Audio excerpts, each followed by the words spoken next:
So glad you're waking up with us on this Thursday, getting awfully close to that weekend, everyone. 6 a.m., I'm Eric Connors. And I'm Nada Irampour, and hopefully you're enjoying the morning so far. Meteorologist Vanessa Paz giving us our forecast today.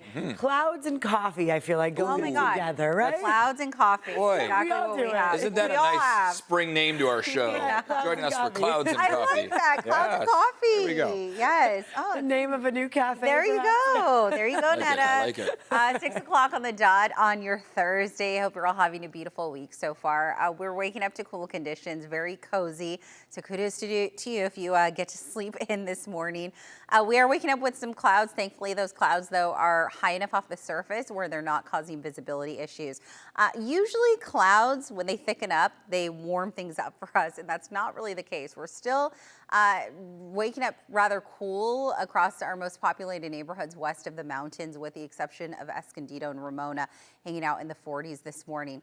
Here's a live look outside at some of those cloudy conditions, and here's what you can expect across our microclimates later on this afternoon. All right, enjoy these nice and comfortable, pleasant conditions because we have a warm up on the way. We'll talk more about what the weekend has in store, along with the potential for some rain next week. Those details ahead. Back to you guys.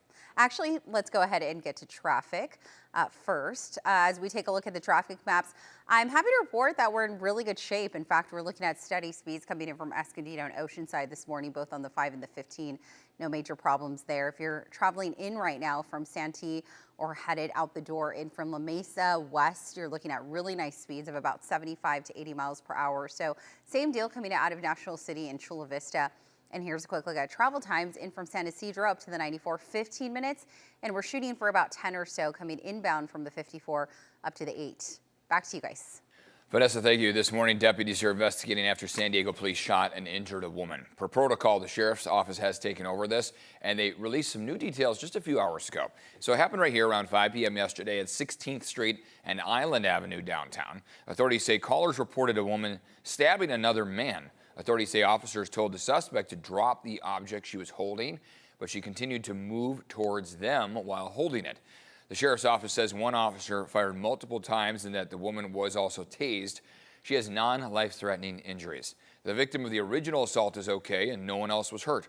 The suspect faces charges of assault with a deadly weapon and making criminal threats. This morning, authorities are investigating the death of a Carlsbad woman whose body was found in the Big Sur backcountry under suspicious circumstances. The Monterey County Sheriff's Office says hikers came across the body of 37-year-old Joanna Ruth Shields last Thursday. One hiker said she had markings on her neck and a gash on her head. The group also said they ran into a man claiming to be the woman's friend, who they say appeared to be scared, nervous, and shocked. The man reportedly told the group that he found her face down and naked in some water. The official cause of death is pending as they await results of toxicology reports. Let's hope they get some answers on that. Tough. And now with gas prices up, many San Diegans are relying on alternative transportation like the trolley or the bus. But now there's a good chance the cost of those services will be going up too. News 8's Chris Groh live in Mission Valley with more on what the MTS board is set to vote on here today. Chris? Yeah, we're talking fare hikes, and it could be the first time in 15 years that MTS will raise the prices to ride the trolley. And so this could come as a shock to many who rely on this to either get to work, to get to home, or maybe just a weekend outing over at Petco Park or maybe even Snapdragon Stadium. So let's see what is exactly that is being proposed here. We're working for you so that you have all of the information here. Now, as for those one-way fares, those could be increased if this is approved from $2.50 to $3 this year and then $3.25 next year. Adult passes would go up $1 to $7 and monthly passes would increase from $72 to $85 this year and $95 in the fall of next year. Now, the reason that this is happening is because the board says that it is facing a massive budget gap, something that we are hearing not only the city of San Diego grappling with, but a number of other municipalities, school districts, and so forth. And so they need to increase their revenue. They believe that this would bring in an additional $9 to $14 million in that yearly revenue, help to bridge that gap, help to close that deficit so that they can continue offering all of these trolley services that so many San Diegans utilize on a daily basis. Now, of course, this is going to be voted on.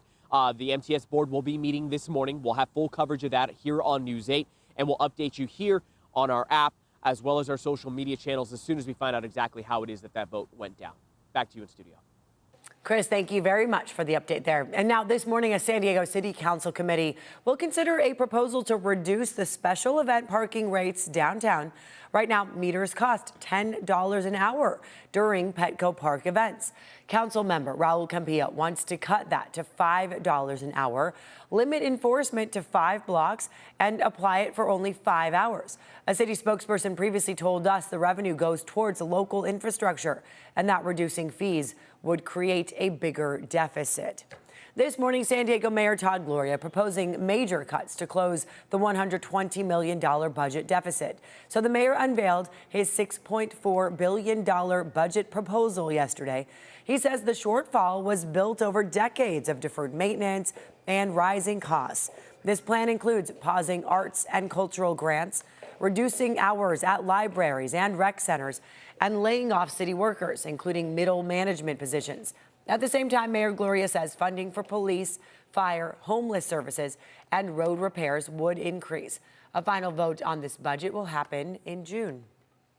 All right, let's take a peek outside here. A chilly start out there and lots of cloud cover. Yeah, right? it's an overcast start to the day, but gloomy skies never hurt anyone. No, they're fine. Unfortunately, it's not really doing much for us in terms of temperatures. Typically, when we see that cloud deck hanging overhead, it means that we're waking up a little more mild than the day before, and that's not really the case. We're still really cool, so grab that jacket as you head out the door today. All right, that was a look from one of our Del Mar sky cams, or La Jolla sky cams rather, and then this is our Mount Soledad sky cam facing downtown San Diego. Again, you can see those clouds kind of hindering our view towards the downtown skyline this morning. Sun will fully rise here at about 6:18, setting tonight just before 7:30. Temperatures out the door, we're waking up to mostly scattered 50s across the coastal and inland valleys, with the exception of Escondido and Ramona waking up in the 40s. The mountain areas are also waking up in the 40s this morning, and we're waking up close to 60 degrees for spots like Borrego Springs.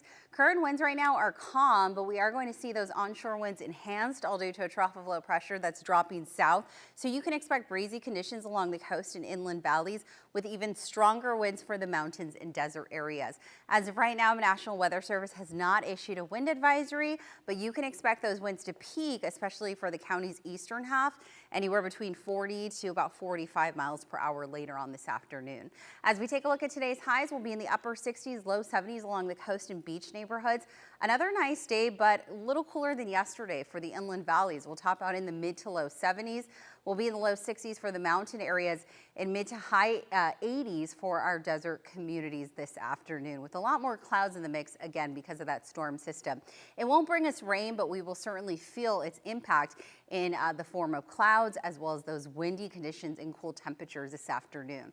Here's a quick look at our 5-day forecast for the inland valleys. We will be in the 70s all the way through Friday, and then we'll shoot up to the 80s for a couple of days this weekend. The warm up is short-lived because we have another storm system making its way onshore next week, and that's going to cool things down by the time we get to Monday. And it could also bring us some rain. In fact, right now, chances look fairly minimal, but the closer we get to the middle of next week, we could see some spotty showers, and we'll take a deeper dive into that later on in my full forecast. 6:08 is the time. Let's go ahead and give you a live look outside. This is the 805 in both directions. Right side of your screen is that drive as you head north, passing Home Avenue, eventually working your way up to the 15 connector. Meanwhile, as we take a look at your speeds, I'm not tracking any crashes. In fact, I took a look at the CAD just before this traffic hit here, and it looks like we were free and clear of any major crashes impacting our freeways. 65 to 75 mile per hour speeds coming in from Santee as well as La Mesa this morning. If you're traveling in from National City or Chula Vista, we're not looking at any major issues nor delays coming in from the South Bay. Travel times in really good shape, 10 to 15 minutes coming in from National City and San Ysidro this morning. If you're traveling in from the East County headed west, about 3 to 7 minutes coming in from the 94, the 8, as well as the 52. Again, green is what we always love to see. And then here's what it looks like coming in from the North County headed south. Oceanside to Encinitas, about an 11-minute ride. Same deal coming in from Escondido, under 15, full span of the 78. And let's go ahead and pull up those border wait times quickly. We're looking at about an hour 50 or so coming in from San Ysidro's port of entry. A little better, not by much though. Still about an hour and a half to get you across from Otay Mesa this morning.